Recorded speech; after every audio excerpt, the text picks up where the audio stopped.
సమోసా తింటమ్మా ఉంటావా?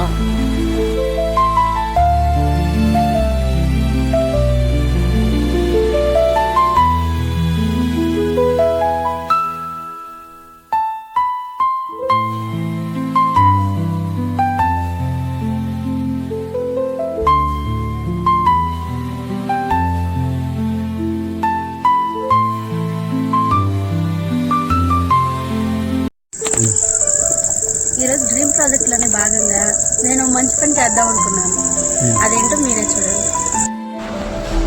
Hi friends, నేను దారిలో వెళ్తుండగా నాకు ఒక ముసలాయన దారిలో మ్యాంగోస్ అమ్ముకుంటూ కనిపించాడండి. అని చూడండి, ఆయన ఎంత పెద్ద వయసు ఆయనో. ఈ వయసులో కూడా ఇలా రోడ్డు పక్కన నడి ఎండలో మ్యాంగోస్ అమ్ముకుంటాడంటే చాలా గ్రేట్ కదండి. నాకు ఆయన చూడంగానే చాలా జాలనిపించింది. కేజీ ఎంత తాతయ్య అని అడిగాను ఆయన నవ్వుకుంటా కేజీ 150 అమ్మా అని చెప్పాడు. నేను కేజీ 150 జస్ట్ ఫర్ జోక్, 100 రూపాయలకి ఇయ్యావా అని అడిగాను. లేదు రాదన్నాడు. సరే అని నేను 3 kgs మ్యాంగోస్ తీసుకున్నానండి ఆ తాతయ్య దగ్గర. తీసుకొని ఆయనకి ఒక 100 రూపీస్ ఎక్స్ట్రానే ఇచ్చాను. ఆయన నా కళ్ళు చూసి నవ్వి ఒక మ్యాంగో టేస్ట్ చేయమ్మా అని నాకు మ్యాంగో చేతిలోకి ఇచ్చాడు. నేను తిన్నాను, చాలా బాగుంది తాతయ్య అని చెప్పి చాలా సంతోషంతో ఆయనకి మనీ ఇచ్చాను. ఆ తాతయ్య చూడండి ఎంత హ్యాపీగా ఫీల్ అయ్యాడో. ఒక 100 ఎక్స్ట్రానే ఇచ్చానండి. పోతూ ఉండగా రైతులు తడిసిన ఎండలో ఒడ్లు ఎండ ఆరబెట్టుకుంటా కనిపించారు. వాళ్ళని చూసి నాకు చాలా జాలనిపించిందండి. వాళ్ళు ఎంత కష్టపడితే మనకు అన్నం నోటి దగ్గరకు వస్తుంది. ఒక్కసారి చూడండి ఫ్రెండ్స్, గమనించుకోండి. వాళ్ళకి ఆ మ్యాంగోస్ ఇస్తే చాలా బాగుంటుందని నాకు అనిపించింది. నేను వాళ్ళకి మ్యాంగోస్ ఇవ్వగానే వాళ్ళు చాలా హ్యాపీగా ఫీల్ అయ్యారు. తీసుకున్న వాళ్ళు హ్యాపీ, నేను హ్యాపీ.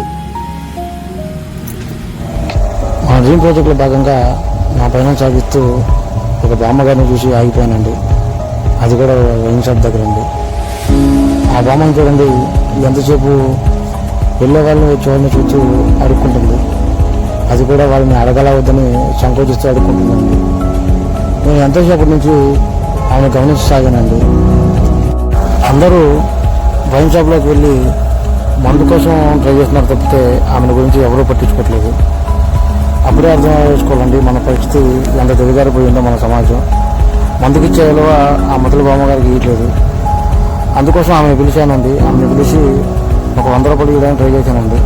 ఆమె వద్దన్నారు, కానీ తర్వాత తీసుకుని ఆమె ఎంత సంతోషించిందంటే, ఆమె ఎంతో సంతోషంతో తనకు ఎవరూ లేరని నాకు సాయం చేసినందుకు నువ్వు చల్లకుండాలని చెప్పేసి, చల్లకుండాలి బిడ్డ అని చెప్పేసి దీవించిందండి. ఆ ఒక్క దీవించాలండి మా డ్రీమ్ ప్రాజెక్ట్ అనేది ఫుల్ఫిల్ అవ్వడానికి. నా వీడియో కనుక నచ్చినట్లయితే లైక్ చేయండి ఫ్రెండ్, షేర్ చేయండి. తప్పకుండా మరికొన్ని వీడియోల కోసం నా ఛానల్ సబ్స్క్రైబ్ చేయడం మాత్రం మర్చిపోకండి. నేను దారిలో వెళ్తూ ఉన్నాను. దారి పక్కన చెరుకు రసం అమ్మే బండి కనిపించిందండి. ఒకసారి ఆగి చెరుకు రసం తాగుదామని వెళ్ళానండి. 2 అక్క చెల్లెళ్ళు చెరుకు రసం అమ్ముతున్నారు. వారిని చూస్తే మా అమ్మ వయసులాగా ఉన్నారండి. అంతకంటే ఎక్కువ కూడా ఉండొచ్చు. చెరుకు రసం కోసం ఒక కట్టెని బలంగా నెట్టుతూ కష్టపడుతున్నారు. ఆమె ఈ వయసులో కూడా ఇలా ఎండకు కష్టపడుతూ జీవనం సాగిస్తున్నారు. ఏదైనా సాయం చేద్దామనిపించింది. కానీ ఒక గ్లాస్ చెరుకు రసం అడిగాను, 20 రూపాయలు అన్నారు. కానీ నేను 100 రూపాయలు ఇచ్చానండి. చేంజ్ ఇవ్వబోయారు, కానీ వద్దమ్మా ఉంచుకొని నా సాటిస్ఫాక్షన్ కోసం అన్నాను. వాళ్ళు చాలా సంతోషించి నువ్వు బాగుండాలి అని చెప్పేసి దీవించారండి. అంత మించిన సంతోషం ఇంకేదైనా ఉందండి చెప్పండి. ఆ దీవెనలే నాకు కోటి ఆశీస్సులుగా బయలుదేరానండి. ఈ వీడియో కనుక మీకు నచ్చినట్లయితే లైక్ చేయండి, షేర్ చేయండి. నన్ను సపోర్ట్ చేస్తారని చెప్పేసి ఆశిస్తూ, డ్రీమ్ ప్రాజెక్ట్లో భాగంగా ఏం చేద్దామని అనుకుంటూ ఆలోచించే టైంలో అలా వెళ్తుండగా రోడ్డు మీద నాకు ఒక 100 రూపీస్ కనిపించిందండి. నేను అటు ఇటు చూశాను, బట్ నాకు అక్కడ ఎవరు కనిపించలేదు. ఇంట్లోనే నాకు ఒక ఆలోచన వచ్చింది.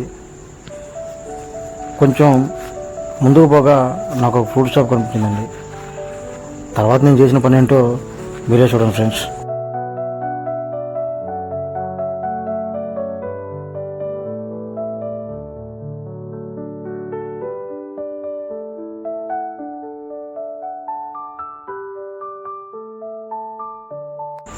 ఈ పిల్లల్ని చూడడం కంటే చాలా జాలి వచ్చింది ఫ్రెండ్స్.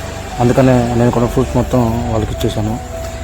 ఈ వీడియో కనుక నచ్చినట్టయితే please like, share and comment చేయండి ఫ్రెండ్స్. మరికొన్ని వీడియోల కోసం మా ఛానల్ని సపోర్ట్ చేస్తారని కోరుకుంటున్నాను. మన డ్రీమ్ ప్రాజెక్ట్లో భాగంగా ఈరోజు మనం ఏం చేయగలమని చెప్పేసి ఆలోచించగా మన జేబులో చూస్తేనేమో చిల్లి గవ్వ కూడా లేదు. చూడగా ఒక 100 రూపాయలు మాత్రమే మిగిలినాయి. ఆ 100 రూపాయల్లో మనం ఏం చేయగలమా అని చెప్పేసి ఆలోచించి నా పయనం సాగించాను. ఈ పయనంలో సగంగా ఈ జేబులో ఉన్నది 100 రూపాయలు. ఈ 100 రూపాయలతో ఏం చేద్దామా అనే వాళ్ళకి ఇది ఒక చిన్న బెస్ట్ ఎగ్జాంపుల్ అనమాట. పోతుంటే ఒక భోజన స్టాల్ కనిపించింది. ఆ భోజన స్టాల్లో పార్సల్ ఎంత అని అడిగాను. 80 రూపీస్ అన్నాడు. ఆ 80 రూపీస్ అయితే ఒక పార్సల్ కట్టించాను. చాలా సంతోషించాను 80 రూపీస్కి పార్సల్ వస్తుందని. అది తీసుకెళ్ళి ఎవరైనా ఆకలితో ఉన్న వారికి అందిద్దామనే ఆలోచనలో నేను బయలుదేరాను ఫ్రెండ్స్. ఈ పార్సల్ తీసుకొని బయలుదేరగా ఒక ముసలతను నడి ఎండలో నడుచుకుంటూ తన పని చేసుకుంటూ వస్తున్నాడు.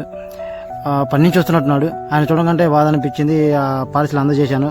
ఆయన ఆనందించాడు. చాలా ఆనందించి నన్ను ఒక దీవించాడు ఫ్రెండ్స్. ఇంకంత మించిన ఆనందం వేరే లేదనిపించింది ఫ్రెండ్స్. ప్లీజ్ ఫ్రెండ్స్, నా వీడియోలో